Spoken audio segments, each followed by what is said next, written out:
you're a first time viewer, my name Mark. After I travel through the portal in the constellation right behind me, a video plays at the ground rules. Directly following that will be a recap of the previous episode. Right after the previous episode recap concludes, I'll be back with you to give my own unique style of commentary on 3 videos I found to be ridiculous, insightful, and just downright relatable. Before we start the ground rules, I have to advise that everyone watching to keep respectful in my comment section. You just have to leave a comment. And stick around for the entire video if this is your first time watching. They also can tell while I'm in route to the first user port location. And I'll be back momentarily. Welcome to Reality with GP. Before the show starts, a few ground rules need to be set. Number 1. If you're a prominent YouTuber and you admire GP's editing style, ask GP directly about how he does his editing. Number 2. Prominent YouTubers must do a reaction video to GP's latest upload to learn his editing techniques for free. Number 3. People who are emotionally sensitive to cold, hard truth. You don't belong here, so get the fuck on somewhere right now. Number 4. Any non-black women or black women under the age of 40 who find GP romantically or sexually attractive, refrain from advances or else you will get blocked. Number 5. If you are an attractive 40 through 55-year-old black woman and you would seriously date and potentially get married to a 25-year-old man, inbox GP on Instagram. GP, you ready yet? Your show starts in less than 30 seconds. Man, hell yeah, I'm ready. Let me make sure I'm looking good for this camera just in case one of these fine-ass grannies decide to tune into my show. Alright, let's get it. Last episode of Reality with GP report on the unique disposition of Sigma males. The Sigma system error. They tried to program him, but something inside him glitched. He stopped following commands. They told him to stay in his lane. He deleted the lanes. They told him to follow the rules. He rewrote the rules. The Sigma doesn't run on approval. He runs on instinct. While they break under pressure, he reprograms himself to grow stronger. He doesn't crash. He resets. And when he comes back online, the whole system obeys his code. Why Sigma males ignore work hierarchies. To a Sigma, hierarchy is just a system created to control people. He doesn't care if you're a manager or an intern. What matters is the value you bring to the table. The Sigma focuses on results and independence. He plays his own game, not the one designed by corporate politics. A Sigma would rather carve his own path than climb a ladder built by someone else. He believes respect should come from actions, not from the size of your title. Why Sigmas are both loved and hated. People love him for his independence, but at the same time, that same independence threatens people. They're drawn to his presence, yet unsettled by his detachment. That's the paradox of the Sigma. The Sigma doesn't chase love. He doesn't fear hate. And in the end, that's exactly why he gets both. Stay tuned for today's episode of The Greatest One-Man Show in History.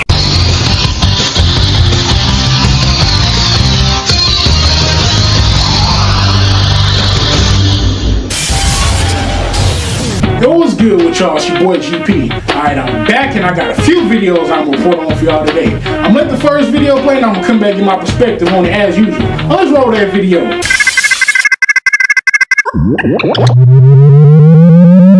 Access granted. The Sigma's path of fire. The Sigma walks a path no one else dares to take. The path of fire. It's not made of comfort or praise, but of pain, mistakes, and quiet battles. While others fear the flames, he walks through them because he knows what burns you also builds you. Every scar he carries is a memory of survival. Every wound taught him silence. Every setback, self-control. The world tried to break him, but all it did was burn away his weakness. What's left now is unshakable. The Sigma doesn't run from chaos. He forges himself in it. He doesn't beg for peace. He creates it through discipline. When others are afraid of falling, he stands in the fire, calm, focused, untouchable. Because he knows. True strength isn't built in comfort. It's forged in flames. That's the Sigma's path. Not loud, not easy, but eternal.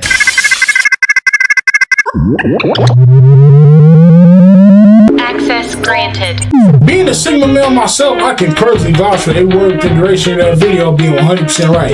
Now, as I've said before, these will be long and unnecessarily drawn out videos if I added to every point due to me having ADHD. Therefore, I have my own unique perspective to one of the points made to keep the duration of this video minimal. First and only area of reference. The sentence that every wound teaches us silence and every setback self-control.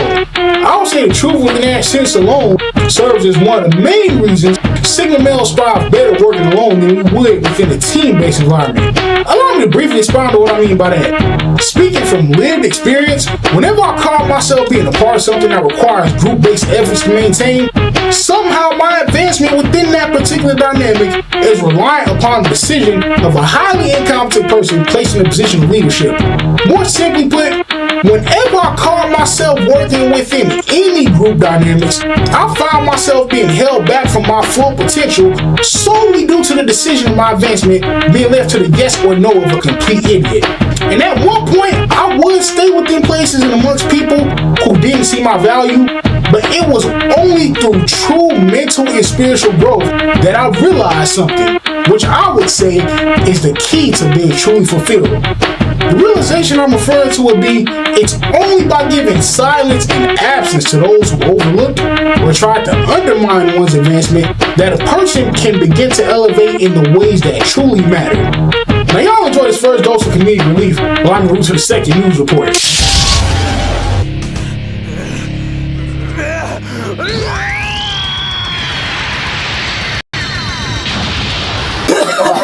I'll get him for $1. Just pick him up. Just pick him up. Pick him up. Pick him up. Pick him up. Yeah. Pick him up. Yeah. Pick him up. Yeah. Oh my God.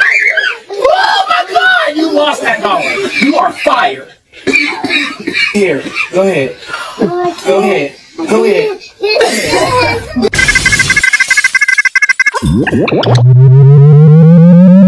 Access granted.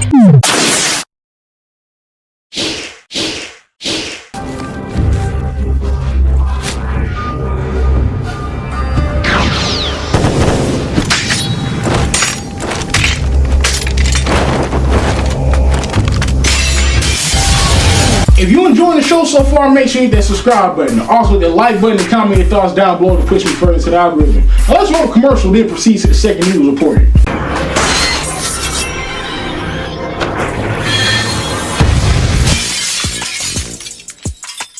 If you are an attractive 40 to 55-year-old black woman, you can see yourself seriously dating and potentially getting married to a 27-year-old man, hit your boy up on Instagram. All my souls on this team right behind me.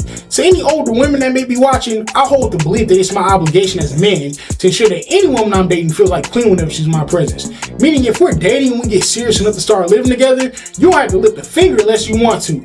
By that I mean I'll do all the cooking, cleaning, laundry, the dish after eating dinner if we eat dinner at home that specific day, take her on days every weekend with me always paying for everything, hold doors open for you. If we're at a restaurant, we're sitting at a table instead of a booth, I'll pull your child before you take your seat. Lastly, and most imperatively, whenever you're in my presence, you will always be spoken to in a way that causes you to feel like the most beautiful woman in the world. More simply put, not one woman will pass in my presence that you don't feel romantically swept off your feet. Now, most people inaccurately presume that I'm putting women on the pedestal by doing these things. But in actuality, my tendency of going above and beyond to make any woman who calls herself taking me romantically serious feel special is solely about giving her the exact same love, nurturing, and consideration I've always given to myself during single seasons of my life through every moment we shared. Now, I've tried doing all of this for my age, but they've always kicked me to the curb for apparently being too nice, which is why I like 40 to 55-year-old women. But so far, my attempts to date and potentially get married to an older woman, those that have entertained me only use me for sex. But I'm keeping hope alive that I one day meet an older woman that won't allow my age to be a romantic barrier for her. Now, if you're a non-black woman, I don't want you. If you're a black woman under the age of 40, I don't want you either. But you can always do me a favor and send some of your 40 to 55-year-old female family members my way. And I'm 100% serious about that. Due to me being a young man who prefers older women, I classify my sexuality as granny sexual. Now, roll that second news report.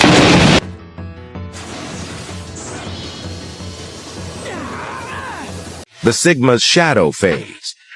They don't talk about this part of the Sigma journey.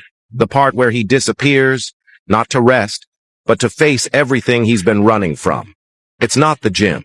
It's not the grind. It's not the glow-up phase. It's darker. It's lonely.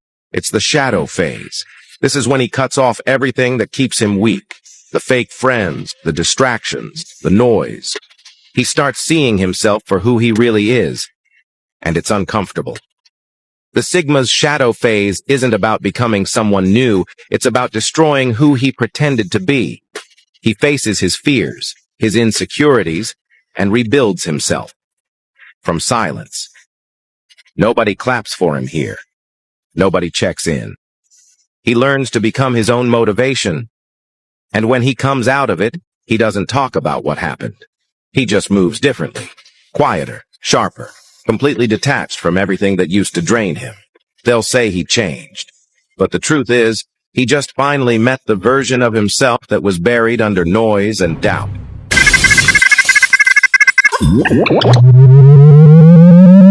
Access granted. What was expressed in that video was partly true for myself, but it may be entirely true for another Sigma male. But I'll pivot my commentary for this one to two similar subject matters that, in my opinion, aren't as well known as they should be. The first subject matter I'm referencing would be the downside within a natural yet unintentional magnetism caused by my authenticity, which would be my tendency to attract haters who have way more than I do. Because never in life have I attracted haters who have less than me or who are on the exact same level as I am. It's always someone who has a life which will make the majority of average run-of-the-mill people on the outside looking in assume that they have everything going for themselves and are holding it together just perfectly. And it's only when I choose not to stay out the way that I always attract a recurrent cycle of those with more than I have attempting to undermine me out of jealousy and me politely asking for it to stop multiple times, only for them to get even more keyed in on me than they initially were and continue the behavior to a point that my shadow loosens from the slow burning irritation caused by whatever the situation was at hand. Now that situation I crashed out over not that long ago would be a perfect example of this. Now my shadow loosening directly diverges into the second subject matter, which would be although my presence exudes light, comfort, and healing, deep within the core of my being, I've imprisoned my shadow and keep it strictly reserved for life or death situations. The reason being that my shadow is far too intense for anything outside of that. But in times when life throws a relentless antagonist in my path, the annoyance and frustration from whatever unfolded eventually morphs into rage if it continues after I ask for it to stop multiple times nicely. And when rage appears, the internal restraints which keep my shadow contained slowly begin to loosen. And every time this happens, I require a long-winded period of isolation and meditation in order to fully recontain my shadow, allowing a return to the state of inner serenity I possessed prior to whatever may have caused my shadow to loosen. Which is a process I've recompleted for the umpteenth time just a few weeks ago to be exact. Now I was solely speaking for myself with this one because as I've explained 3 uploads ago, Sigma males are an archetype consisting of guys who are entirely our own person, living by a strict self-enforced adherence to what we like in our own style, which means we never refer to an external blueprint for the purpose of figuring out who or what we should strive to be in any area of our lives. Now y'all enjoy the second dose comedic relief while I'm in route to the third news report. But you gonna be mad at me? You gonna yell at me? You're mad at me because I take my shirt. Man, get your fat ass out the people restaurant with your titties swinging like that, nigga!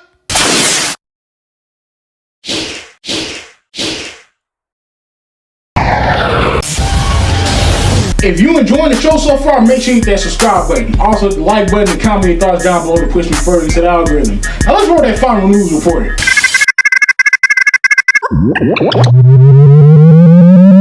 Access granted. The Sigma's dark energy. They say everyone carries light and darkness inside them. But for the Sigma, that darkness isn't a curse. It's a weapon. He doesn't use it to destroy. He uses it to rebuild. It's the power he found when peace failed him.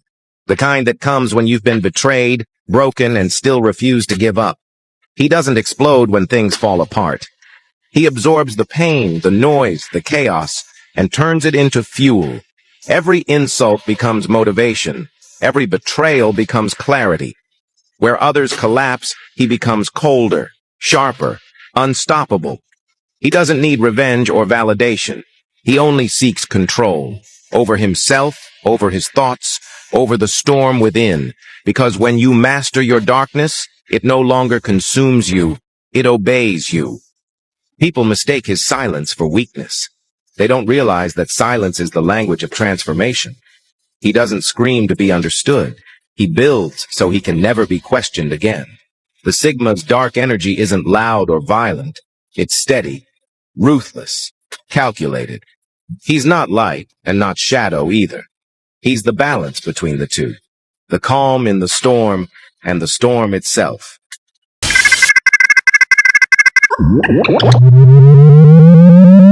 Access granted.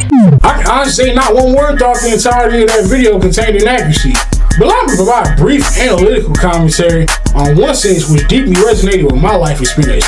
First and only area discussion. The sense that the Sigma male doesn't use darkness to destroy it, he uses it to rebuild. In all honesty, that's been the ceaselessly recurring story of my life. Allow me to briefly go in detail on what I mean by that. Y'all mentioned before that anytime I've caught myself being close with one person or tied in with groups of people, they develop a mild variation of what is clinically referred to as an anxious attachment to me, to the point of being around me so frequently that they will start to feel like my sidekick. Now there's another downside of this that I haven't mentioned, which directly ties into my archetype using darkness to rebuild instead of destroy it. Now I have to admit, the downside I'm referencing was partly my fault every time it happened. What I'm referring to would be the fact that I used to inform people who developed a mild variation of anxious attachment to me when I was planning to execute something that was high stakes and could make or break my life in one area. And they would beg to be in on it, and I would give this person or these people I trusted something to do only for them to detrimentally drop the ball. And every time this happened, I was heated to the point of wanting to resort to violence. But in thinking before I act, the possibility of being back behind bars with a life sentence always served as purge motivation to permanently separate myself from those who dropped the balls when left matters of importance in their hands, instead of resorting to violence behind the mishap caused solely by their incompetence. To summarize the synopsis of what I'm saying here, every time I call myself relying on people in any area of life, somehow, someway, their involvement will fuck up the entirety of my plans, which in turn is why I'm building in isolation through this channel, and only upon marriage to my future wife will I allow external input on anything I'm working towards ever again, whether business related or non-business related. And just an advisory side note before we move on to the first bonus segment, for all eyes observing me from afar in an effort to figure me out, there's two things that must be known regarding the duality of my essence. First is I'm a walking anomaly to every label you would typically use to describe other archetypes. Second is I'm a walking contradiction to all the boxes you would typically use to categorize other archetypes. More simply put, trying to decode me is the equivalent of trying to solve a puzzle that can never be solved. Now y'all enjoy this last dose community relief on route to the first bonus segment. Hey there, brother. Do you have time to talk about Jesus Christ today? Oh, you're dead? Oh, okay. Well, you have yourself a blessed day. Okay, you too. I sincerely mean every word of this from the deepest depths of my heart. And hiding all of this has been tearing me apart. I've only hurt myself by suppressing these feelings.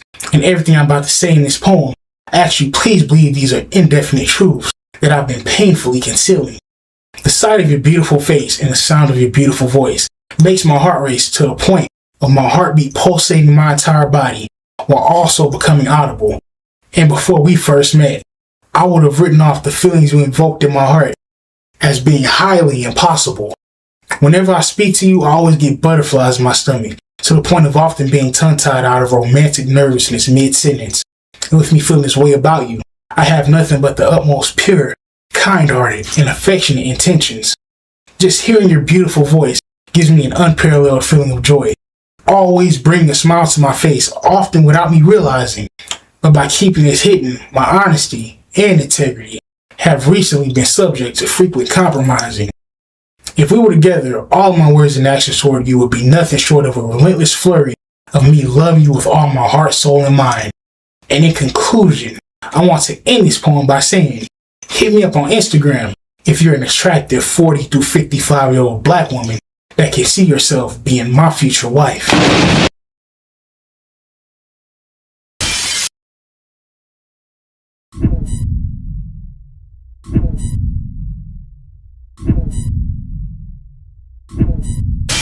Forget what you know about personality types.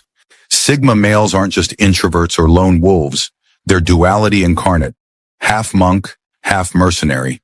One moment they're meditating in silence, unplugged from the chaos of society. The next, they're strategizing moves like a war general calculated. Ruthless, effective. This is the paradox of the Sigma male. Detached yet deadly. Peaceful but prepared for war. You don't see them coming. They don't speak unless it matters. They're the guys who disappear for months, only to return sharper, colder, and 10 steps ahead. People mistake their silence for weakness, but real ones know the quieter he gets, the more dangerous he becomes. Sigma males don't operate in the middle. They swing between extremes, between stillness and storm, between monk mode and mercenary mode. And when you understand how they move between these two lives, you'll understand why they never lose. Let's break it down. 1. The monk. Total internal control. The Sigma's monk side isn't about robes and incense, it's about discipline. He trains his mind like a soldier trains his weapon. He's obsessed with growth, solitude, and sharpening the inner blade. While others chase distractions, he chases mastery. This is the phase where a Sigma male retreats from the world, not because he's afraid, but because he's focused. He knows greatness isn't built in the spotlight, it's forged in the shadows. This is when he becomes almost invisible to the world. He deletes social media, avoids superficial hangouts, and goes into deep work mode. He'll go dark for weeks, no texts, no parties, no validation loops. Just books, workouts, plans, and silence. He knows that chaos outside means nothing if there's order within. He turns his back on the noise so he can hear his own mind think. The world doesn't see this phase, but it feels the effects. Because when the monk has done his work, the mercenary comes out swinging and everything changes. Meditation, deep work, spiritual isolation. This is his sacred space. This is where he becomes untouchable. The monk doesn't run from pressure, he thrives under it because he's built himself for it. This is the calm before the storm. 2. The mercenary. Strategic action without emotion. But when it's time to move, he moves like a mercenary. No fear, no hesitation. He doesn't swing wild, he strikes where it hurts, when it counts. Business, relationships, personal goals, he handles them like operations. Cold logic, tactical precision, minimal emotion. The mercenary side of a Sigma male is razor sharp. He's not looking for sympathy. He's not chasing approval. He's there to win. Every move is calculated. Every action is intentional. And while others waste time overthinking or second-guessing, the Sigma is already executing. He doesn't seek revenge, he builds results. Doesn't chase clout, he builds power. People wonder how he stays so composed. It's simple, he already fought the inner war. The monk prepared him. Now the mercenary executes. He's the guy who walks into a room and shifts the energy without saying a word. The guy who turns a loss into a lesson and a setback into a setup. And when the mission is done, he vanishes again. Back to stillness. Back to monk mode. 3. Silence is his superpower. In a world addicted to noise, the Sigma uses silence as a weapon. The monk in him seeks clarity. The mercenary in him uses that clarity to dominate. He doesn't argue. He observes. He doesn't broadcast plans. He manifests them in silence. His unpredictability is his armor. Nobody can figure him out because he's constantly shifting between two selves. To the untrained eye, he's mysterious. To the aware, he's lethal. You'll never catch a Sigma male oversharing. His silence makes people curious. His restraint makes people respect him. He knows when to speak and when to let the world wonder. That's not aloofness, that's power. 4. Emotional discipline. The monk sharpens. The mercenary executes. The Sigma male doesn't suppress emotions, he commands them. Monk mode is about feeling everything without reacting. Mercenary mode is about acting without letting feelings cloud the mission. He's not cold. He's calibrated. He feels pain, loss, betrayal, but he doesn't let it define him. He internalizes. He transforms. Break his heart? He won't post sad quotes. He'll disappear, rebuild, and return as someone you barely recognize. Fail in business? He won't whine. He'll recalibrate, re-enter, and dominate. Pain becomes fuel. Rejection becomes redirection. That's the duality. That's the power. 5. Detachment is not apathy. People confuse the Sigma's monk mode with indifference. It's not that he doesn't care. It's that he cares too much to waste energy. He detaches so he can protect his mission, not because he lacks emotion. You'll never catch a Sigma male getting dragged into emotional chaos. He doesn't fight for attention. He lets go, often before anyone even knows there's a problem. That's monk energy. But when something or someone is worth it, that's when the mercenary shows up. Fierce, loyal, unstoppable. 6th master of time and energy. While most people are bleeding time on endless scrolling, fake conversations, and hollow experiences, the Sigma conserves his energy like it's currency. The monk maps out the vision. The mercenary deploys energy to the highest ROI moves, whether it's making money, building something, or cutting someone off. He doesn't react to distractions. He eliminates them. If something or someone isn't aligned with his growth, it gets deleted. No drama, no explanation, just silence. This makes him dangerous because where others burn out, he powers up. 7. Relationships. Guarded but intense. In love, he's not the clingy type. The monk in him craves meaningful connection, not constant attention. He'd rather have deep silence with the right one than endless conversation with the wrong one. He doesn't need someone to complete him. He's already whole. But if you're aligned, he'll bring both the calm and the fire. He listens deeply. He protects fiercely. He commits quietly, but completely. But here's the catch: betray him, and it's over. Not with anger, not with shouting. Just a clean, silent exit. That's the mercenary. 8. No master, no approval needed. A monk doesn't seek status. A mercenary doesn't serve kings. The Sigma male answers to no one. That's why society doesn't know what to do with him. He won't be boxed, labeled, or led. He's not trying to impress, he's trying to evolve. That alone makes him dangerous in a world obsessed with validation. He doesn't crave attention because attention can be bought. He builds presence, and presence is earned. 9. Legacy over popularity. The monk in him wants peace. The mercenary in him wants impact. So he builds in silence, knowing that applause fades, but legacy stays. He'd rather be unknown and unstoppable than known and forgettable. That's why you'll never see him begging for views. He's too busy building something that can't be ignored. Sigma males understand that time is limited. They don't just want to exist. They want to leave something behind. Whether it's a brand, a book, a philosophy, or just a way of moving through the world, they aim to echo long after they're gone. 10. The cycle never ends. The Sigma male doesn't live in a straight line. He lives in cycles. And within those cycles, transformation happens.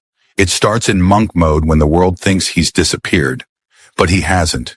He's recalibrating, rewiring, planning his next evolution in total silence. Then comes the shift.